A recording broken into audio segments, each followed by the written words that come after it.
ओम अज्ञानतिमिरान्धस्य ज्ञानाञ्जनशलाकया चक्षुरुन्मिलितं येन तस्मै श्री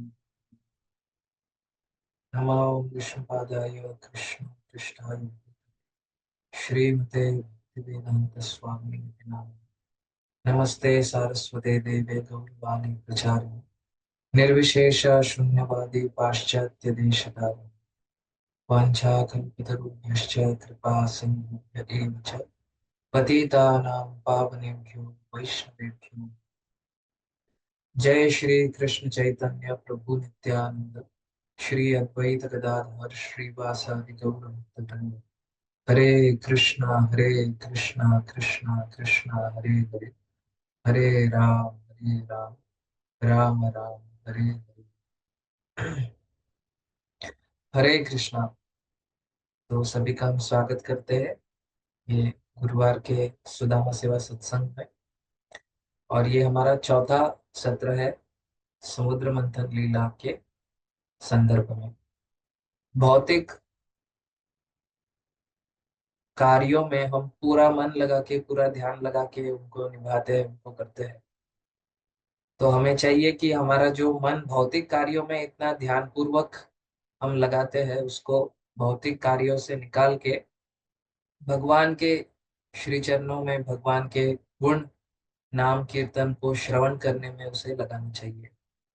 तो हालांकि ये ऑनलाइन प्लेटफॉर्म है तो इसमें अ, हमारे पास एक ऑप्शन होता है कि हम इतना ध्यान देकर सुने ना सुने।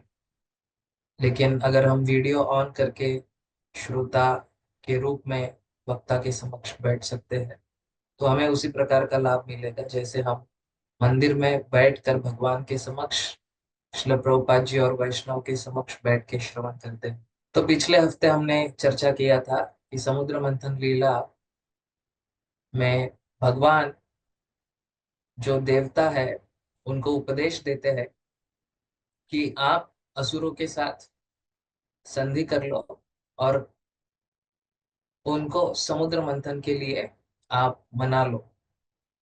तत्पश्चात जो अमृत प्राप्त होगा वो मैं देवताओं को प्रदान कर दूंगा। और वहां पर भगवान फिर सर्प और मूषक का न्याय बताते हैं।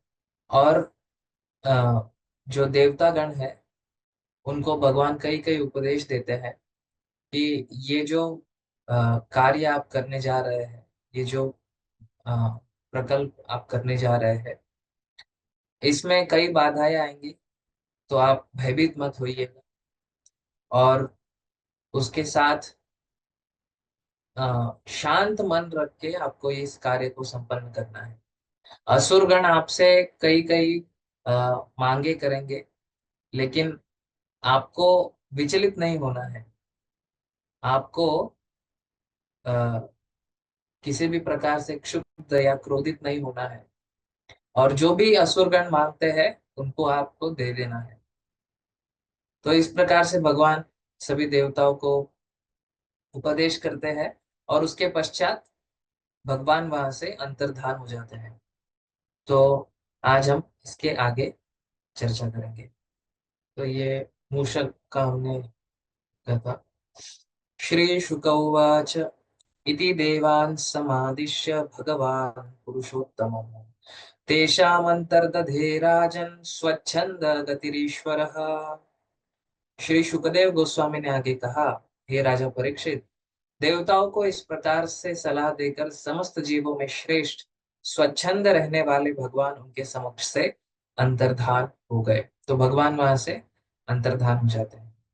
तब भगवान को सादर नमस्कार करने के बाद ब्रह्मा जी तथा शिव जी अपने अपने धामों को लौट गए और फिर सारे देवता बलि महाराज के पास गए। जैसा भगवान ने उनको मार्गदर्शन किया था उस मार्गदर्शन को पालन करते हुए सब देवता उस वक्त असुरराज बलि महाराज के पास जाते हैं। दैत्यों में सर्वाधिक विख्यात महाराज बलि भली भांति जानते थे कि कब संधि करनी चाहिए और कब युद्ध करना चाहिए। इस तरह से यद्यपि उनके सेनानायक विक्षुब्ध थे और देवताओं का वध कर देना चाहते थे, किंतु जब महाराज बलि ने देखा कि सारे देवता उनके पास आक्रामक प्रवृत्ति त्याग कर आ रहे हैं तो उन्होंने अपने सेना नायकों को मना कर दिया कि वे देवताओं को मारे नहीं। तो जो राजा होता है उसे बुद्धिमान होना चाहिए। केवल बल, शारीरिक बल होना या युद्ध कौशल होना पर्याप्त नहीं होता एक राजा के लिए। उसे अत्यंत बुद्धिमान और राजनीतिज्ञ भी होना चाहिए, क्योंकि किस समय पर युद्ध करना है और किस समय पर संधि करना है, ये अगर राजा को ज्ञात नहीं है तो राजा अनावश्यक रूप से युद्ध में अपने आप को झोंक देता है। और उससे क्या होता है, उनका जो संपत्ति है, चाहे वो उनके सैनिक हो या उनका धन संपत्ति हो, उसका नाश होता है, उसका ह्रास होता है। तो इसीलिए किस समय पे युद्ध करना है और किस समय पे संधि करना है, ये राजा को अच्छे से पता होना चाहिए। जैसे हम देखते हैं कि अ, भगवान श्री कृष्ण भी, जो जरासंध था, तो जरासंध को उन्होंने लगभग 17-18 बार युद्ध में हराया। और युद्ध में हराने के पश्चात क्या होता था, जरासंध को वो जीवित छोड़ देते थे। मतलब पहली बार जब जरासंध ने आक्रमण किया तो उसकी पूरी सेना का नाश कर दिया भगवान ने। और सेना का नाश करने के बाद जरासंध को छोड़ दिया। क्यों ऐसा करते थे? क्योंकि जरासंध फिर वापस जाता था, फिर से सेना इकट्ठी करता था, मतलब दुष्टों को एकत्रित करता था, और फिर से मथुरा पे आक्रमण करता था। फिर से कृष्ण बलराम उसके साथ युद्ध करते थे और उसकी सारी सेना को नष्ट करते थे और जरासंध को छोड़ देते थे। ऐसा 16-17 बार, मतलब जरासंध को वो केवल एक निमित्त के रूप में इस्तेमाल कर रहे थे ताकि ये बाकी दुष्टों को एकत्रित करे, तो वो भगवान का काम हल्का कर रहा था। भगवान को चुन चुन के फिर राक्षसों या दुष्टों को मारने की आवश्यकता नहीं थी, सबको एक ही जगह पे वो लेके आते थे। फिर कंट्रोल ए, मतलब सिलेक्ट ऑल, और फिर कृष्ण बलराम उसको डिलीट कर देते थे। तो इस प्रकार से भगवान ने भगवान चाहते तो जरासंध को पहले ही युद्ध में मार सकते थे। भगवान तो सर्वशक्तिमान है। तो भगवान ने ऐसा क्यों नहीं किया? क्योंकि भगवान को पता था इसको अगर हम छोड़ देंगे तो ये बाकी सब दुष्टों को एकत्रित करके लेकर आएगा और फिर हमारा काम आसान हो जाएगा। उसके पश्चात भी लगभग 18 या 19वें बार जब जरासंध मथुरा पे आक्रमण करता है, और एक ओर से जरासंध और दूसरी ओर से काल यवन आक्रमण करता है, तो भगवान क्या करते हैं तभी? भगवान रणभूमि छोड़ के भाग जाते हैं। इसलिए उनको हम कहते हैं राजा रणछोड़, है ना। तो भगवान युद्ध भूमि छोड़कर भाग रहे हैं। तो भगवान डर गए क्या, अभी जरासंध को इतने बार हराया, अभी बहुत ज्यादा शक्तिशाली बन के जरासंध वापस आए? नहीं, ऐसी बात नहीं है। जरासंध को मारना केवल भगवान का उद्देश्य नहीं है। भगवान अनेक अनेक प्रकार से अपने उद्देश्यों की पूर्ति एक ही कार्य से करते हैं। तो उनको मुचकुंद का उद्धार करना था, रुक्मिणी के साथ विवाह करना था। इस प्रकार से अनेक अनेक भगवान के कारण होते हैं जिनको भगवान एक ही कार्य से संपन्न करते हैं। तो वो कहते हैं ना, एक तीर में दो निशाना, दो नहीं, भगवान के तो अनेक निशाने लगते हैं। तो इस प्रकार से राजा को बुद्धिमान होना चाहिए, किस समय युद्ध करना है, किस समय हमें संधि करना है। अगर ये बुद्धिमत्ता राजा में नहीं है तो वो राजा राजा ज्यादा समय तक अपना राज्यकाल या शासन नहीं चला सकता, है ना। और ये हम देखते शिवाजी महाराज भी है। शिवाजी महाराज ने भी अपने जो अपना जो कार्यकाल था उसमें भी उन्होंने अ, ऐसा कई कई बार किया है कि युद्ध करने के बजाय हम संधि कर लेते हैं। और एक बार तो उन्होंने अफजल खान को मारने के लिए उसको अकेले में ही बुला लिया। सेना के साथ युद्ध करने की आवश्यकता नहीं, क्योंकि मराठों के पास सेना भी इतनी बड़ी नहीं थी। तो वहां पर शिवाजी महाराज युक्ति से काम लेते हैं, बुद्धिमत्ता से काम लेते हैं, और अपनी सेना को बचाते हुए अफजल खान का वहां पे वध कर देते हैं। तो आपको भी अनेक अनेक स्टोरीज, ऐसी कथाएं पता होंगी शिवाजी महाराज के। और हमारे भी जीवन में हमें देखना चाहिए कि कब हमें युद्ध करना है और कब हमें संधि करना है ना। क्योंकि हमारे जीवन में भी कई बार ऐसी परिस्थिति आती है कि अ, हम निर्दोष हैं, और निर्दोष होते हुए भी हमारे ऊपर कुछ आरोप लगाए जाते हैं कि हाँ आपने ऐसे किया, आप ऐसे हो, आप हमारे चरित्र के ऊपर कोई लांछन लगाते हैं। तो किस समय हमें उसका अ, तिरस्कार करना है या उसका विरोध करना है, और किस समय हमें इसे भगवान का अरेंजमेंट या भगवान का जो अ, हस्तक्षेप है उससे उसको समझ के इसे हमारे जीवन में स्वीकार कर लेना है। ये समझना बहुत आवश्यकता है भक्तों के लिए कि कब when to fight back and when to accept. क्योंकि अगर हम हमेशा एक्सेप्ट मोड में ही रहेंगे तो हो सकता है कि अ, अगर हम गलत चीज को एक्सेप्ट कर रहे हैं और वो आगे चल के एक अ, एक प्रचलन बन जाए, तो उस समय हमें भी उसका दोष लग सकता है। तो किस समय किस परिस्थिति को हमें स्वीकार करना है और किस परिस्थिति का तिरस्कार करना है, ये समझने के लिए हमें परिपक्वता हमारे जीवन में लानी होगी, maturity. Only a mature devotee can grow in different situations. तो आगे हम यहाँ पे पढ़ते हैं कि देवता जब असुरों के पास जाते हैं इस प्रकार से, तो बलि महाराज, जो बाकी असुरगण थे, जो देवताओं को देखकर क्रोधित हो गए थे और उनके ऊपर आक्रमण करने के लिए जा रहे थे, तो बलि महाराज बाकी असुरगणों को वहां पे रोक देते हैं कि आप इनको किसी भी प्रकार से क्षति ना पहुंचाए। देवगण विरोचन के पुत्र बलि महाराज के पास गए और उनके निकट बैठ गए। उस समय बलि महाराज की रक्षा असुरों के सेना नायकों द्वारा की जा रही थी और वे अत्यंत ऐश्वर्यशाली थे।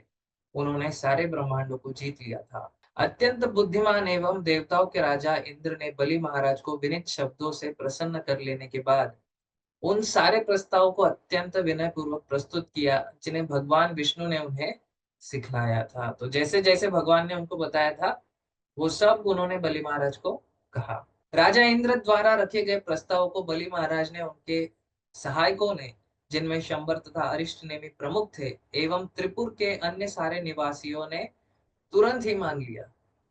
तो जो भी इंद्र ने बलि महाराज के सामने प्रस्ताव रखा था उसको बलि महाराज तुरंत स्वीकार कर लेते हैं कि हाँ हाँ हम संधि करके ये समुद्र का मंथन करेंगे।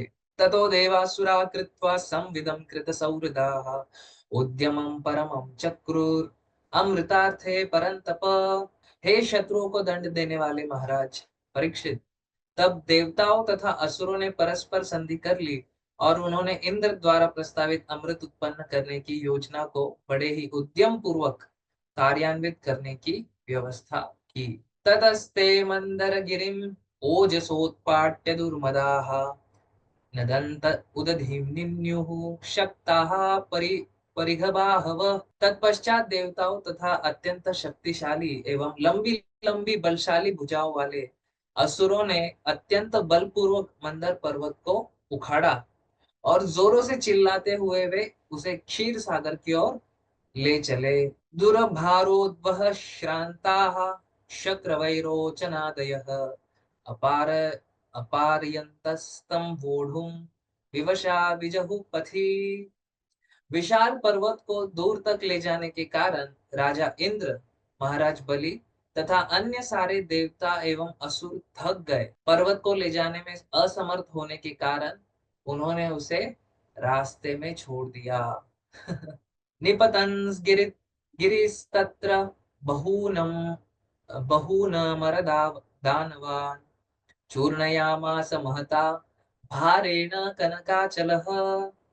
कनक कनक अचल, कनक मीन्स सोना।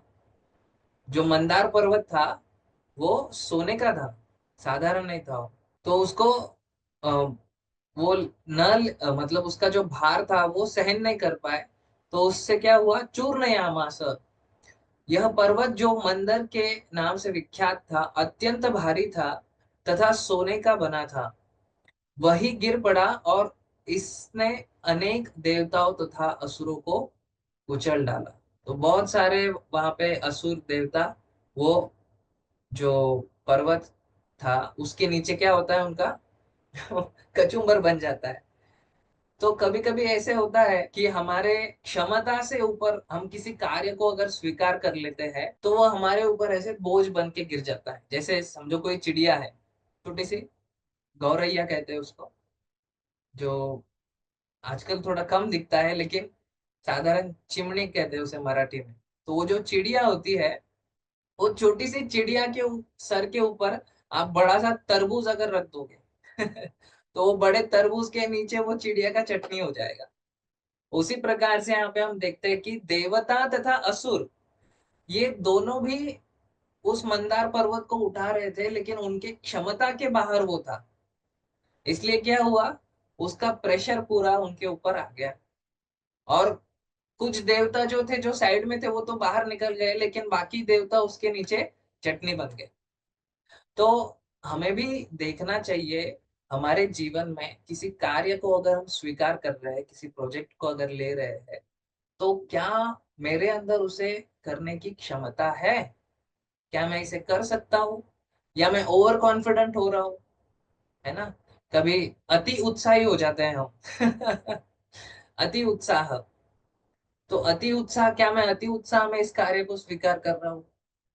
तो उसे देखते हुए हमें कोई भी कार्य को स्वीकार करना चाहिए, नहीं तो हमारा ये असुर या देवताओं जैसा परिस्थिति हो जाएगा। वो प्रोजेक्ट हमसे तो होगा नहीं, और उसके नीचे हमारा चटनी हो जाएगा। चटनी हो जाएगा अर्थात या तो हम उस कार्य को छोड़ के भाग जाएंगे, या उस कार्य के प्रेशर से हम अपने आप को हर्ट करेंगे। कुछ लोग सुसाइड भी कर लेते हैं, है ना, कितना बड़ा लोन ले लेते हैं सर पे, और उनको लगता है मैं इतना बड़ा बिजनेस करूंगा, बिजनेस लोन लेते हैं, अच्छा बिजनेस करूंगा, लेकिन वो बिजनेस तो होता नहीं है, और लोन चुकाना भी नहीं होता है।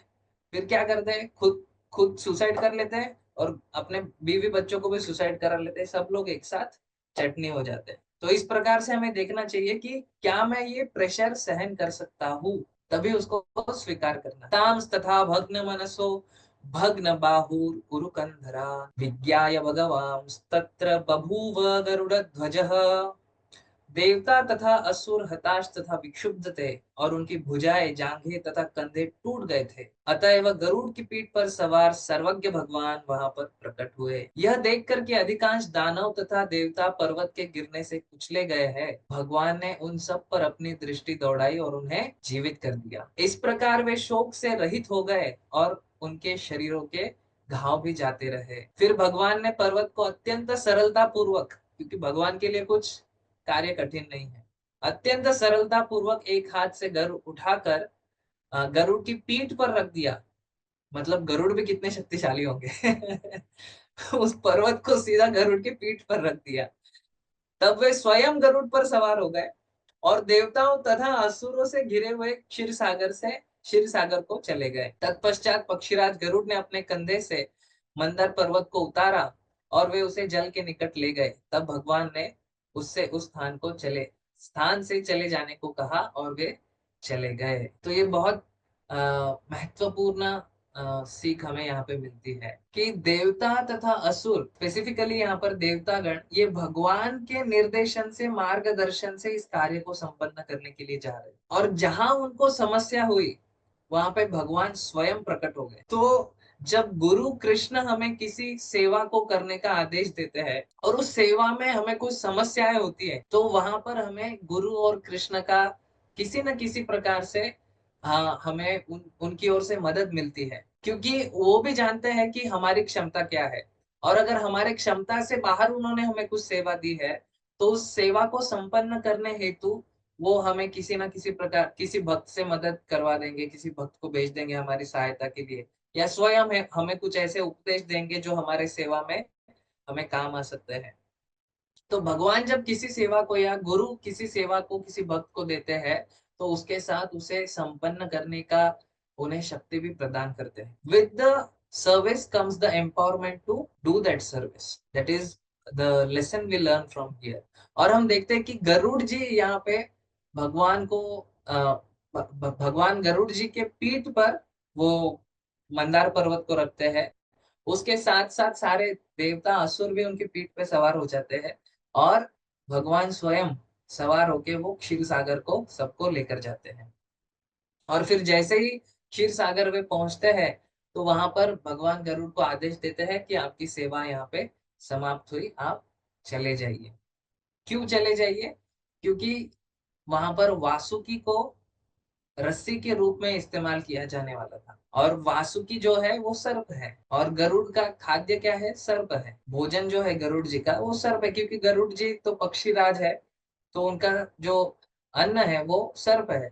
तो अगर गरुड़ जी वहां पर उपस्थित होते समुद्र मंथन के वक्त, तो वासुकी को थोड़ा सा वहां पे हिचकिचाहट हो सकती थी। इसीलिए भगवान ने वो एंटिसिपेट कर लिया था कि अगर वासुकी को यहाँ पे लाएंगे तो वासुकी अच्छे से अपनी सेवा नहीं कर पाएंगे। तो दो भक्त जिनका जमता नहीं है, जहाँ पे गरुड़ और वासुकी है, तो उनको अपने अपने जगह पे भगवान ने सेवा दे दिया कि हाँ वासुकी अभी यहाँ पे, अभी गरुड़ की आवश्यकता नहीं है, आप जाओ। क्योंकि भगवान भी जानते थे इनको आपस में नहीं जमता है। तो ऐसे हो सकता है कि दो भक्त है जिनका अपने में बनती नहीं है, तो ऐसा नहीं है कि वो कोई भी सेवा नहीं कर सकते हैं। उनको एक अलग अलग क्षेत्रों में कुछ सेवा दी जा सकती है, और वो अपने अपने क्षेत्र में उस सेवा को कर सकते हैं। और प्रभुपाद जी तात्पर्य में लिखते हैं कि जब गरुड़ भगवान अ, मंदार पर्वत और सारे असुर तथा देवताओं को लेकर क्षीर सागर आते हैं, तो भक्त लोग इस बात को आसानी से मान लेते हैं, इस सत्य को मान लेते हैं। लेकिन जो असुर होते हैं वो इसमें विश्वास नहीं रखते है, ये कैसे हो सकता है? कोई पीठ पे इतना बड़ा पहाड़ कैसे रखेगा? पहाड़ के साथ साथ इतने सारे लोग उसके पीठ पे कैसे आ सकते हैं? तो उनको इन सब में विश्वास नहीं होता है, और वो प्रश्न पूछते हैं। ये लोग जो होते हैं वो नास्तिक प्रवृत्ति के लोग होते हैं, जिनको भगवान में कोई श्रद्धा नहीं होती। लेकिन भक्त क्या समझता है? अरे भगवान तो सर्वशक्तिमान है, भगवान एक पहाड़ क्या, वो 100 पहाड़ अपने एक हाथ से भी उठा सकते, क्योंकि भगवान ने इतने सारे जो ग्रह है, जो इतने सारे ब्रह्मांड है, इनको अपनी शक्ति से अपनी अपनी ऑर्बिट्स में, अपनी अपनी कक्षाओं में धारण करके रखा है, उनको हवा में तैरा के रखा है। तो ये साधारण सा पर्वत क्या बात है भगवान के लिए? तो ऐसा भक्त सोचता है। लेकिन नास्तिक व्यक्ति क्या सोचता है? अरे ये कैसे संभव है? क्योंकि उसके दृष्टिकोण से वो अपने आप को, अपने भगवान को अपने आप से नापता है कि मेरे मेरे को ये संभव नहीं है। ना ही मेरे अ, अनुभव में मैंने ऐसी चीज देखी है जो इस प्रकार से संभव की जा सकती है। तो ये भगवान को कैसे हो सकता है? ये भगवान कैसे कर सकते हैं ये सब? ऐसा नास्तिक का मानना होता है। लेकिन भक्त क्या सोचता है? नहीं नहीं, भगवान जो है, भगवान सर्वशक्तिमान है, तो उनको ये सब कुछ संभव है। आगे सुखदेव गोस्वामी कहते हैं, श्री शुक उवाच, ते नागराजमामन्त्र्य फलभागेन वासु परिवीय गिरौ तस्मिन् नेत्रं नेत्रमब्धिमुदान्विताः आरेभिरेसुरा यत्ता अमृतार्थे कुरुद्वः।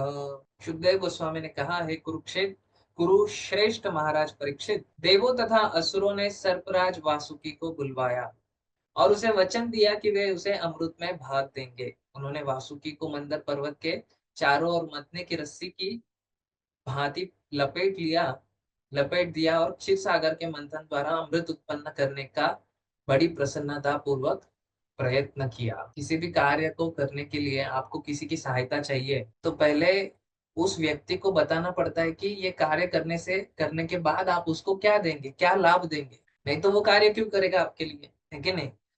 अगर अगर आपको, जैसे यहाँ पे देवता और असुर वासुकी को कहते हैं कि आपको हम रस्सी बनाकर समुद्र मंथन करना चाहते हैं, तो वासुकी ने भी प्रश्न किया होगा ना, तुम लोग समुद्र मंथन करके अमृत का पान करोगे, मेरे को क्या मिलेगा? तो यहाँ पे देवता और असुर वासुकी को वचन दे देते हैं कि आपको भी हम अमृत दे देंगे। तब जाके वासुकी जो समुद्र मंथन का कार्य है उसको करने के लिए राजी होते हैं। तो किसी व्यक्ति की आपको सहायता चाहिए, कोलैबोरेशन करना है किसी के साथ, तो उसको बताना पड़ता है आपको भी हम 10%, 2%, 5%, जो भी परसेंट प्रॉफिट है आपको भी देंगे, तो आप भी हमारे साथ काम करो। तब जाके वो कोलैबोरेशन सक्सेसफुल होता है। नहीं तो व्यक्ति अगर हमेशा अपने बारे में ही सोचता है, हाँ वासुकी आप आ जाओ, रस्सी बन जाओ, और हम समुद्र मंथन करेंगे, और जो अमृत निकलेगा वो हम पिएंगे। तो वासुकी बोलेंगे तो मैं क्या करूं, मैं ताली बजाऊं? नहीं, मुझे भी कुछ चाहिए। तो वो कार्य, तो वो व्यक्ति कार्य उत्साह के साथ करता है कि नहीं? अगर उसको पता है कि ये कार्य करने के बाद मुझे भी कुछ लाभ होने वाला है, तो उस कार्य को वो उत्साह के साथ करता है। देखिए, इस जगत में सभी जो जीव है वो बद्ध जीव है। कोई अ, दूध का धुला नहीं है। तो हर व्यक्ति अपना प्रॉफिट देखना चाहता है कि मेरे को क्या मिलेगा इसमें, है ना? और भौतिक धरातल पे यही कार्य करता है, यही सिद्धांत कार्य करता है। हर व्यक्ति देखना चाहता है कि इसमें हमारा क्या प्रॉफिट है। तब जाके वो आपके कार्य में आपको कुछ सहकार्य कर सकते हैं, आपको कुछ सहयोग दे सकते हैं, सहायता दे सकते हैं। नहीं तो वो व्यक्ति आपके लिए पार्टिसिपेट क्यों करे? वो थोड़ी शुद्ध भक्त है।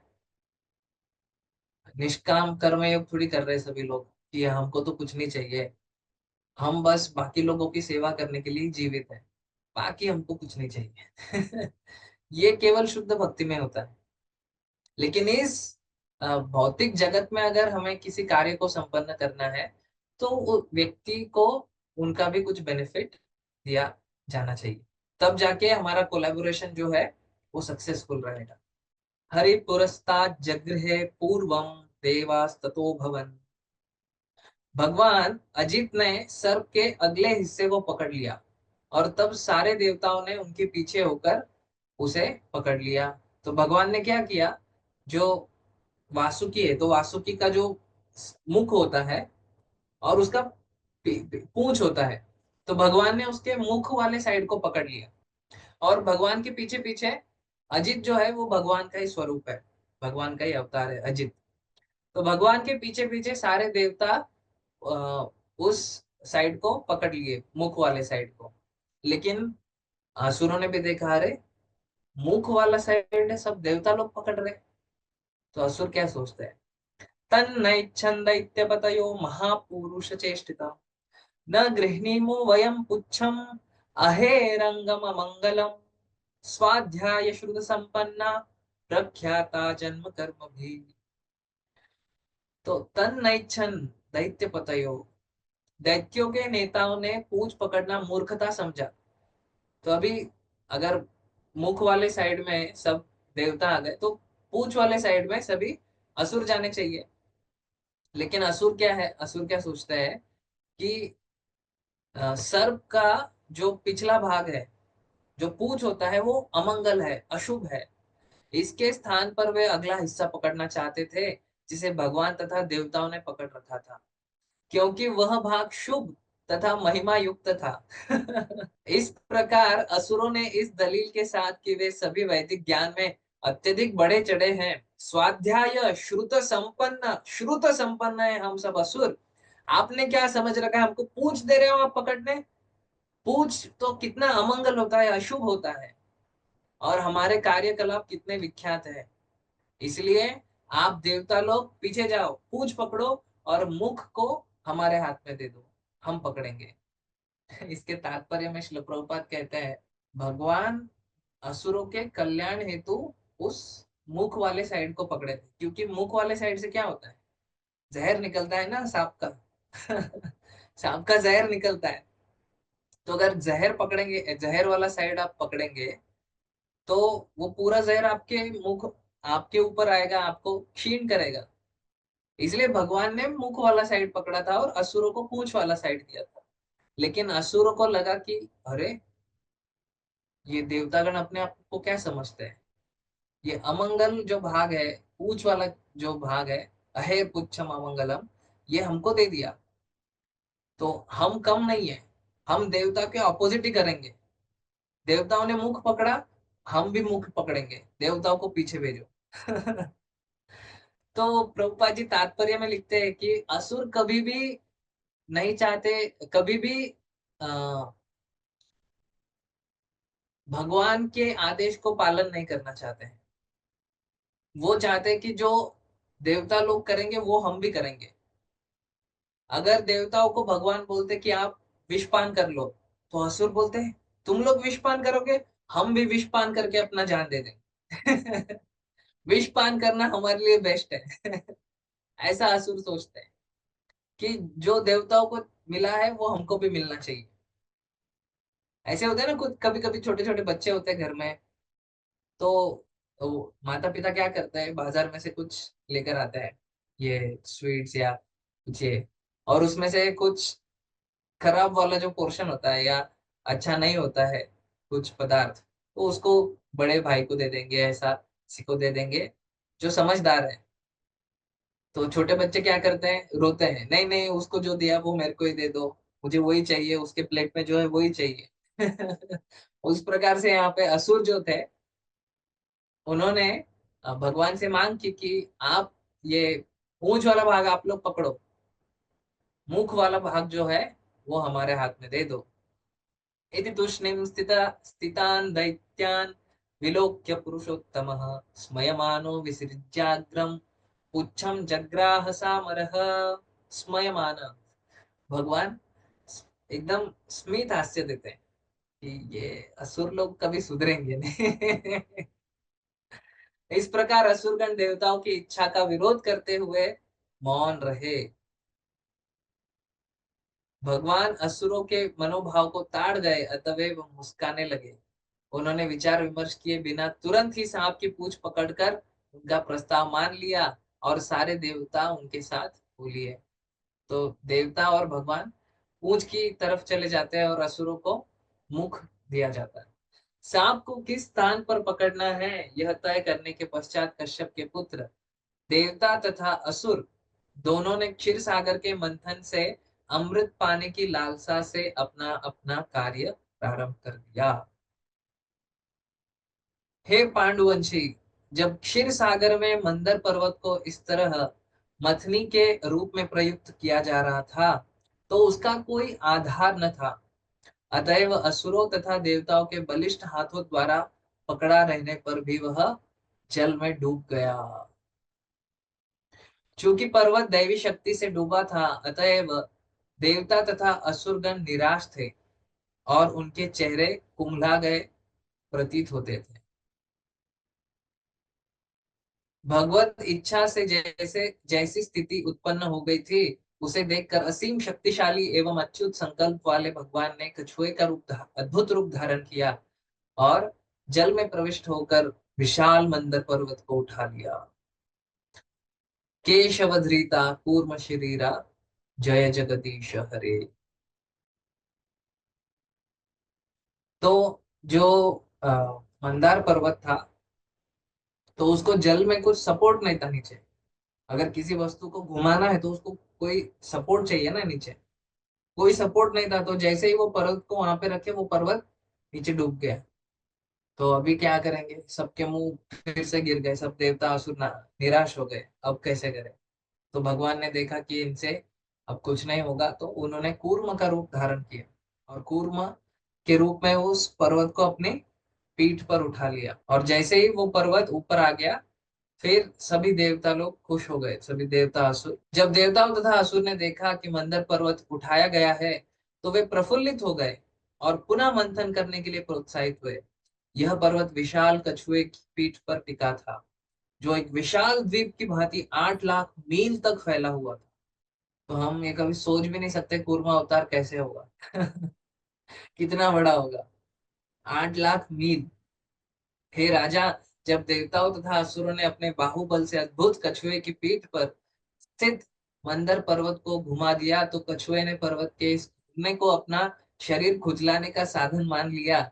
इससे उसे अत्यंत सुखप्रद अनुभूति हुई। तो भगवान को पीठ में खुजली हो रही थी, तो अभी उस खुजली को कोई होता है ना, कोई खुजलाने वाला चाहिए, तो भगवान ने उस मंदार पर्वत को अपने पीठ पे धारण करके अपनी जो खुजली हो रही थी उसका संतुष्टि कर लिया। भगवान सदैव असीम है।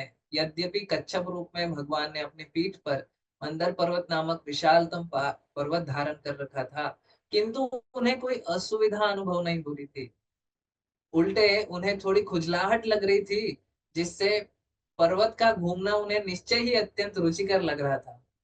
तो आनंद आता है ना, कोई हमारी भी पीठ पर कभी खुजली का होता है, तो कोई ऐसे ऐसे हाथ से खुजला दे तो हमें भी अच्छा लगता है। तो भगवान को भी वो जो पर्वत था वैसे अनुभव दे रहा था।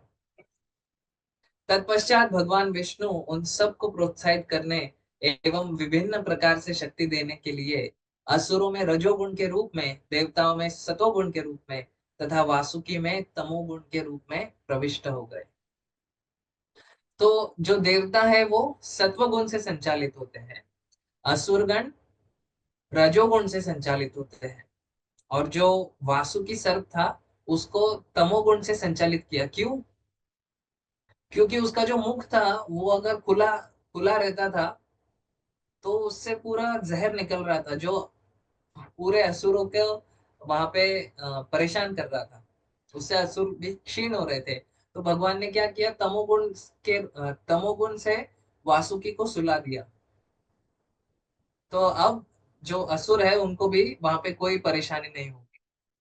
और सत्वगुण से देवताओं को शक्ति दिया और रजोगुण से असुरों को शक्ति दिया, ताकि वो पूरे जोर से समुद्र का मंथन कर सके। तब मंदर पर्वत की चोटी पर भगवान ने अपने आप को हजारों भुजाओं सहित प्रकट कर लिया, जो अन्य विशाल पर्वत की तरह लग रहे थे। तो मंदर पर्वत एक था, उसके ऊपर भगवान प्रकट हो गए, जो एक नए अलग से पर्वत के रूप में दिख रहे थे भगवान। और एक हाथ से मंदर पर्वत को पकड़े रखा। तब ब्रह्मा, शिव, इंद्र तथा अन्य देवताओं ने उच्च लोकों में भगवान की स्तुति की और उन पर फूलों की वर्षा की। तो जो मथनी होता है, मथनी को ऊपर से भी सपोर्ट लगता है, यहाँ पे आप देख रहे हैं ना। अगर मथनी को यहाँ पे हवा में ही रखेंगे तो वो अच्छे से मंथन नहीं कर पाएगा। तो इसलिए यहाँ पे ऊपर में भी उसको सपोर्ट दिया जाता है। तो ऊपर से जो सपोर्ट है, और फिर उसको नीचे से बेस रहता है। बेस मतलब यहाँ पे वो मटका आता है जिसमें मंथन किया जा सकता है दही का। तो इसलिए भगवान ऐसे ऊपर से वो मंदार पर्वत पर्वत को पूरा सपोर्ट दे रहे थे, ताकि मंथन अच्छे से हो सके। देवता तथा असुर अमृत के लिए मानो मतवाले होकर कार्य कर रहे थे, पागलों के जैसा। क्योंकि भगवान ने उन्हें प्रोत्साहित कर रखा था। वे पर्वत के ऊपर नीचे सभी जगह थे, और देवताओं, असुरों, वासुकी तथा पर्वत में भी प्रविष्ट हो गए थे। तो भगवान सर्वत्र भगवान थे। पर्वत के नीचे भगवान थे कूर्म रूप में, भगवान पर्वत के ऊपर भी थे, भगवान देवताओं के साथ अजित के रूप में भी थे, और भगवान सत्वगुण से देवताओं को शक्ति दे रहे थे, रजोगुण से असुरों को शक्ति दे रहे थे, तमोगुण से वासुकी को सुला रहे थे। तो मानो सब तरफ भगवान थे इसमें। देवताओं तथा असुरों के बल से क्षीर सागर इतनी शक्ति के साथ विलोड़ित हो रहा था कि जल के सारे मगरमच्छ अत्यधिक विचलित हो उठे। तो भी समुद्र का मंथन इस तरह चलता रहा। तो आपने कभी देखा होगा ना, मंथन करते हैं तो उसमें से कैसे बुलबुले निकलते हैं, वो दही में से, वो ऐसे चल रहा था जोरों से। वासुकी के 1000 नेत्र तथा मुख थे। उसके मुख से धुआं तथा अग्नि की लपटें निकल रही थी, जिससे पौडोम, कालेय, बलि, इलवल आदि असुरगण पीड़ित हो रहे थे।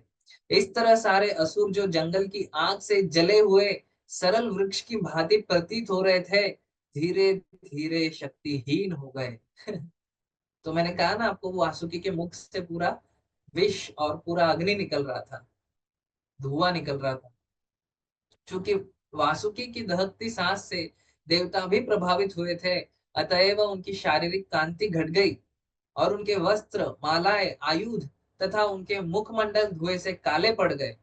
किंतु भगवत कृपा से समुद्र के ऊपर बादल प्रकट हो गए, और वे मूसलाधार वर्षा करने लगे। समुद्री लहरों से जल के कण लेकर मंद समीर बहने लगे, जिससे देवताओं को राहत मिल सके। तो देखिए भगवान का कैसा अरेंजमेंट, भगवान का कृपा होता है। तो वहां पे भगवान की कृपा से बारिश भी होने लगा, और फिर जो वायु था, पवन था, वो समुद्र के लहरों से जो जल के कण है, ऐसी ठंडी हवा लेकर सभी देवता तथा असुरों को एक शांति दे रहा था। जैसे हम एसी में बैठ जाते हैं ना अभी गर्मी के सीजन में, बाहर से हम चल के आते हैं धूप से, और हम आते हैं और तुरंत कोई एसी लगा देता है तो हमें कैसे ठंडक लगती है।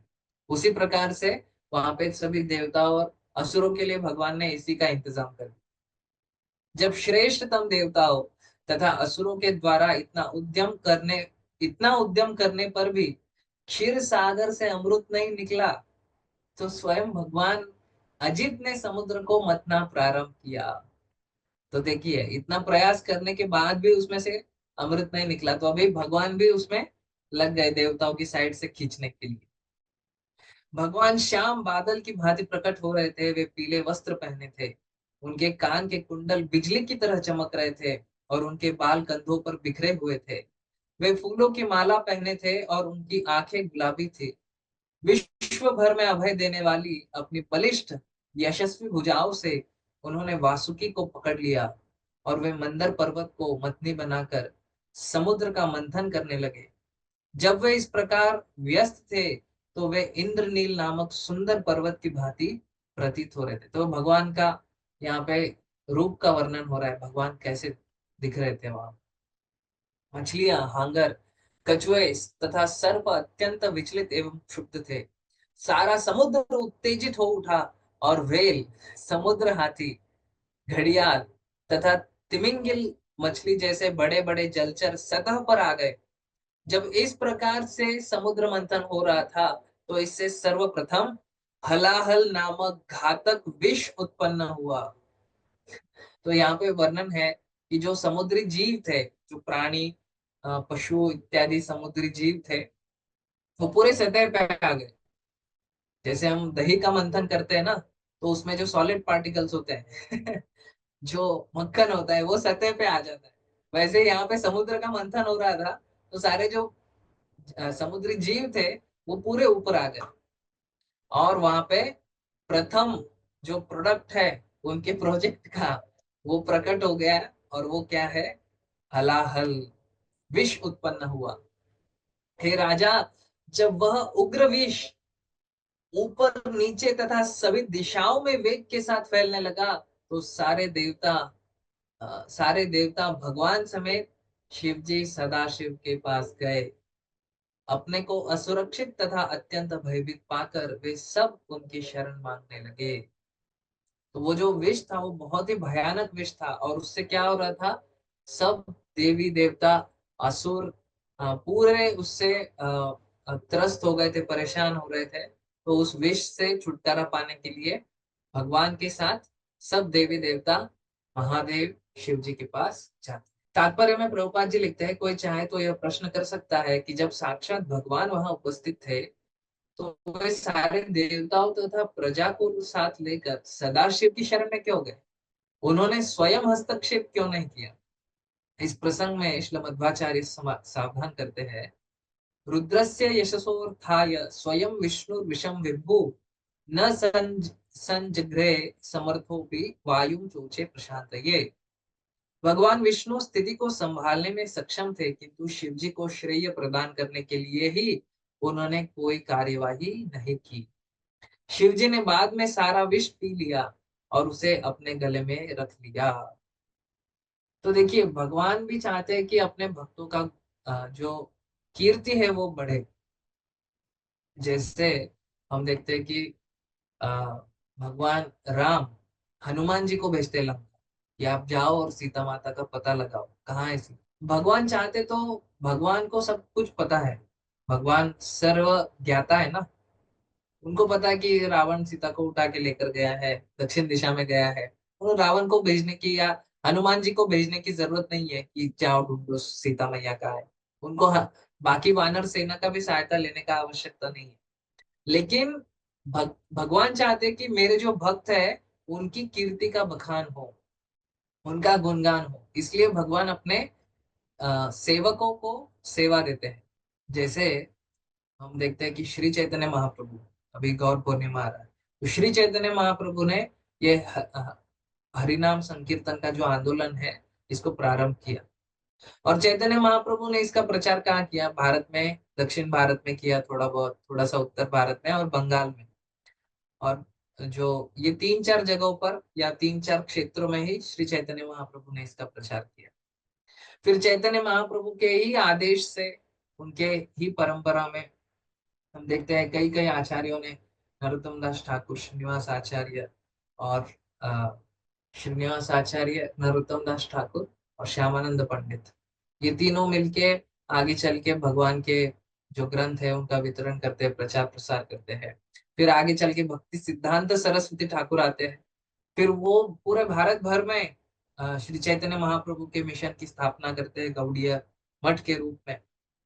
और फिर सरस्वती ठाकुर के आदेश से श्रील प्रभुपाद, जो चैतन्य महाप्रभु का भविष्यवाणी था, उसको सत्य करते हुए पूर्ण विश्व में श्री चैतन्य महाप्रभु का प्रचार प्रसार करते हैं।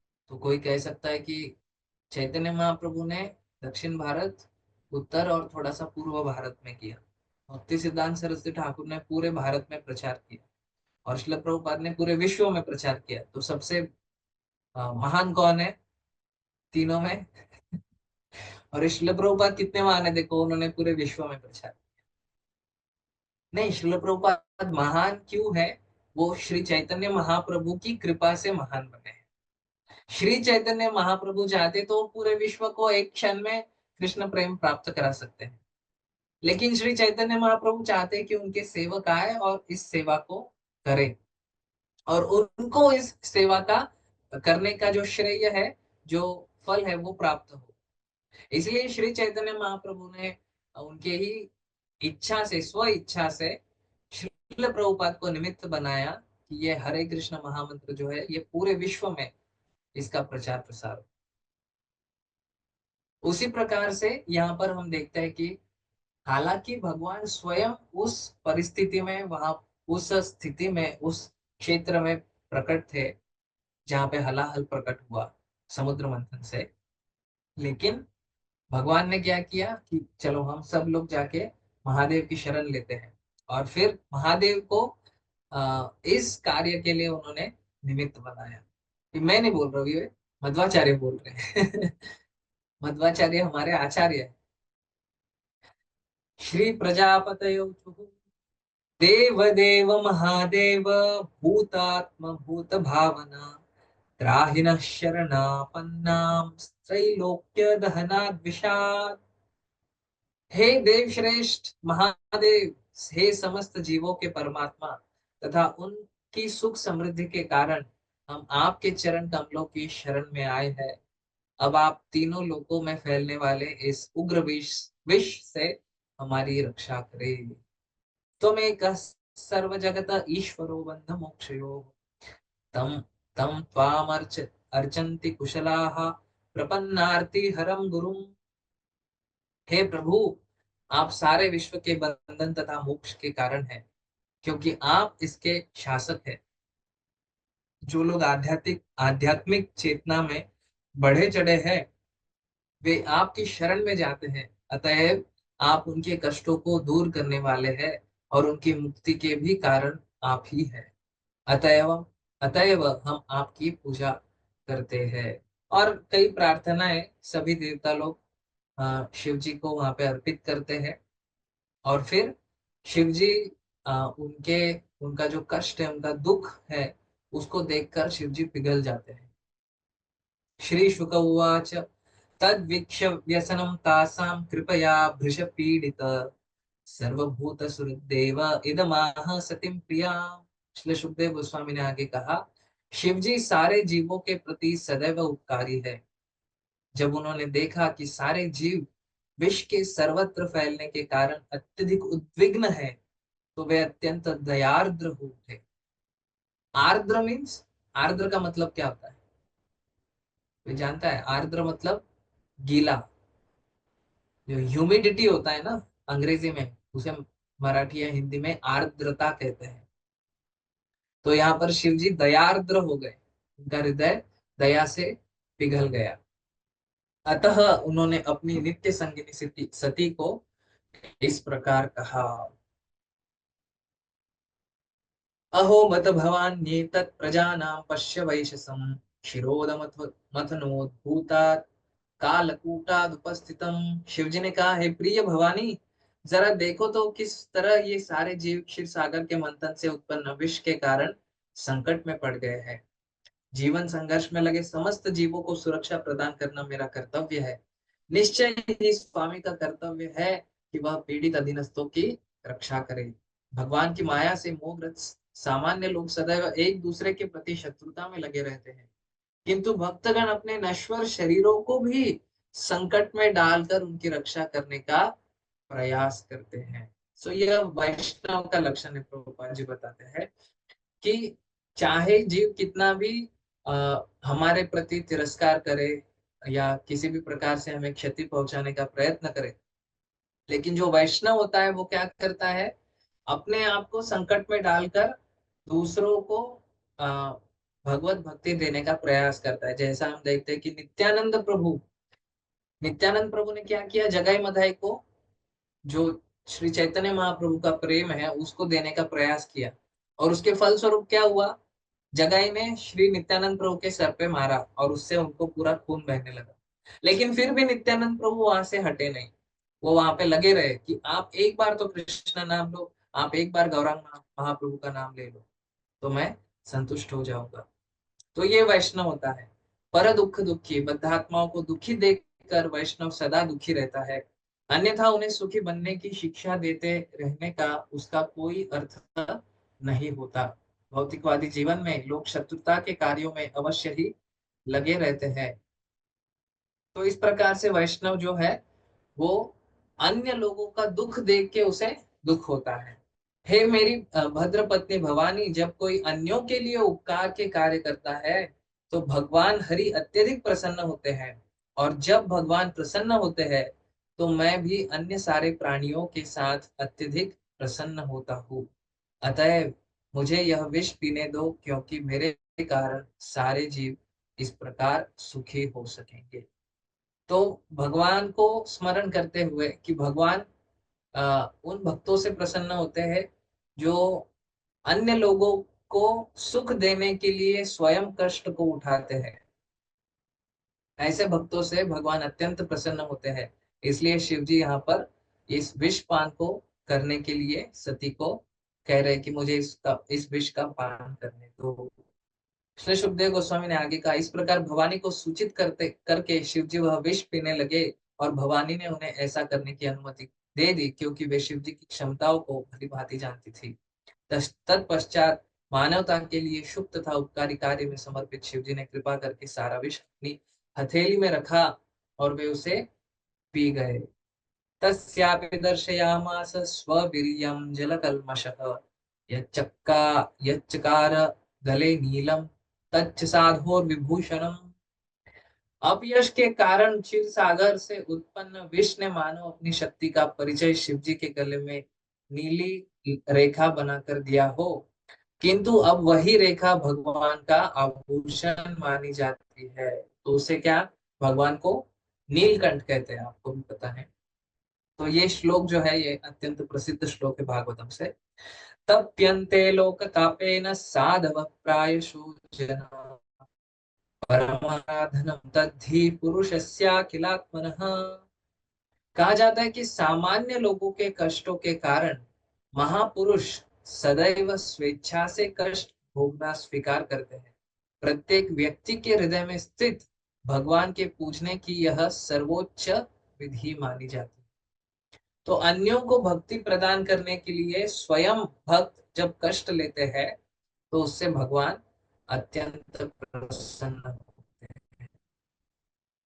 इस कार्य को सुनकर भवानी, विष्णु, ब्रह्मा समेत अन्य लोगों ने देवताओं द्वारा पूजित और लोगों को वरदान देने वाले शिव जी के इस कार्य की अत्यधिक प्रशंसा की। जब शिव जी विषपान कर रहे थे उस समय उनके हाथ से जो थोड़ा सा विष गिरकर छितर गया, उसे बिच्छू, सर्प, विषैली औषधियां तथा अन्य पशु जिनका दंश विषैला होता है पी गए। तो जो थोड़ा सा एक दो बूंद शिव जी के हाथ से गिरा, वो ये जो बिच्छू, सर्प और अन्य जो विषैली औषधियां वनस्पतियां है उनके अंदर चला गया, और फिर वो विष उनका हो गया, मतलब उससे वो विषारी बन गए। तो यहाँ पे हम देखते हैं कि शिव जी को एक्चुअली शिव जी का स्मरण कब आया सभी देवताओं या असुरों को, जब उनके जीवन में कुछ प्रॉब्लम आया। और क्या प्रॉब्लम आया, हलाहल विष का उन्हें संकट जब दिखा तब जाके उन्होंने शिव जी का स्मरण किया। लेकिन जब समुद्र मंथन से अमृत उत्पन्न होता है तो ऐसा किसी ने कहा क्या कि अरे शिव जी को हमें एक कुछ कुछ तो अमृत का भाग शिव जी को भी देना चाहिए, क्योंकि जब विष निकला था तो सबकी रक्षा करने के लिए शिव जी ने तो विषपान किया। तो शिव जी को हमें देना चाहिए, शिव जी को किसी ने याद भी नहीं किया। अमृत निकला, देवता असुर उसके पीछे झगड़ने लगे, हमको चाहिए हमको चाहिए, और कोई भी शिव जी का वहां पे स्मरण नहीं किया। तो ऐसा हमारे साथ भी हो सकता है कि जब कोई समस्या किसी के जीवन में आती है तो लोग क्या करते हैं, उसका समाधान प्राप्त करने के लिए अ, किसी के पास जाते हैं, किसी से उसके लिए सलाह मांगते हैं। लेकिन जब जीवन में सब कुछ अच्छा चल रहा होता है, तब तब उस व्यक्ति को कोई नहीं पूछता है उस सलाहकार को कोई नहीं पूछता है। तो हमें समझना चाहिए कि हमें जो सेवा दी जा रही है ये भगवान की कृपा से आ रही है, और भगवान अगर चाहते तो हमें वो सेवा मिलेगी, अगर नहीं चाहते तो हमें नहीं मिलेगी। शिव जी वहां पे कुछ कंप्लेन नहीं करते विष्णु से कि देखो देखो, जब विष पीना था तो मेरे को सब लोग बोल रहे थे तुम विष पी लो, अब अमृत आ गए तो कोई पूछता भी नहीं है शिव जी ने ऐसे कोई कंप्लेन नहीं किया। और दूसरा हम समझ सकते हैं कि हमारे जीवन में जब कठिनाई, कोई समस्या, कुछ प्रॉब्लम्स अनेक अनेक प्रकार से हमारे हृदय में या नेगेटिविटी हमारे जीवन में आता है, तो हमारे लिए भी एक ऐसा व्यक्ति होना चाहिए शिव जी समान, जो उस नेगेटिविटी को, उस जहर को पचाने में हमारी मदद करे। नहीं तो क्या होता है, हमारे जीवन में इस प्रकार से विष आता है, कठिनाई परिस्थिति के रूप में, डिप्रेशन के रूप में, किसी भी प्रकार से आता है। अगर उसको बचाने के लिए हमारे पास कोई व्यक्ति नहीं है शिव जी जैसे, तो वो जहर हमें पचा लेगा तो हमें चाहिए कि एक ऐसा व्यक्ति हो जो हमें उस परिस्थिति से बाहर निकाल सके। जैसे शिव जी यहाँ पे सारे देवताओं को, असुरों को उस विष से बचा लेते हैं, तो हमारे जीवन में भी ऐसा कोई व्यक्ति हो जो उस विष को पचाने में हमारी मदद करे, और उसके बाद वो अमृत का पान हम कर सकते हैं, या अमृत को प्राप्त हम कर सकते हैं जब विष को हम पचाना सीख जाए। नहीं तो विष अगर हमारे जीवन में रहेगा तो अमृत हमें कहाँ से प्राप्त होगा। कुछ लोग इतना कटु भावना को लेकर हृदय में रखते हैं, जिससे उनके जीवन में कभी मधुरता आती ही नहीं है। चाहे वो किसी परिस्थिति को लेकर हो, चाहे किसी व्यक्ति को लेकर हो, वो अपने हृदय को एकदम कड़वा बना लेते। उससे क्या होता है, उनको किसी भी प्रकार से कोई भी चीज में रस नहीं मिलता है, और उनका जीवन पूरा सूखा सूखा हो जाता है, ड्राई हो जाता है। तो हमें चाहिए कि इस कटुता को हम शिव जी जैसे कोई भक्त के माध्यम से बचाना हमारे जीवन में सीखे, और तत्पश्चात जो भक्ति का अमृत है उसको प्राप्त करने के लिए हमारे जो प्रयास है उसको निरंतर करते रहे, जब तक वो अमृत हमें प्राप्त नहीं हो जाता। तो यहाँ पे हम रोकते हैं, अभी 8 बज चुके हैं। किसी के कोई प्रश्न है? और कल महाशिवरात्रि का पर्व था, और भगवान की ही देखिए कैसा अरेंजमेंट है कि आज हमें शिव जी के बारे में श्रवण करने का यहाँ पे अवसर मिला। तो हम भगवान महादेव शिव के चरणों में प्रार्थना करते हैं, हमारे जीवन में भी ऐसा कोई व्यक्ति हमें मिले जो इस प्रकार कटुता को, विष को पचाने में हमारी मदद करे, और भगवान का जो भक्ति प्रेम रूपी अमृत है उसको अ, प्राप्त करने के लिए हमारे जो प्रयास है, जो मेहनत है, उसको हम करते रहे भगवान के भक्तों के मार्गदर्शन में।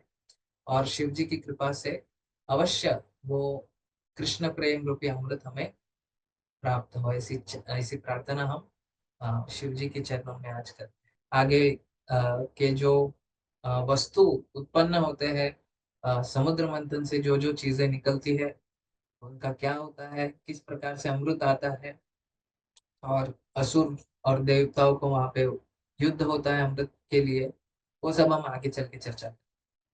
तो हम प्रार्थना करते हैं आपके चरणों में कि इसको ऐसे ही कंटिन्यू करें जूम के माध्यम से, और बाकी भी लोगों को आप इसे ज्वाइन करने के लिए प्रोत्साहित कर सकते हैं। हरे कृष्ण।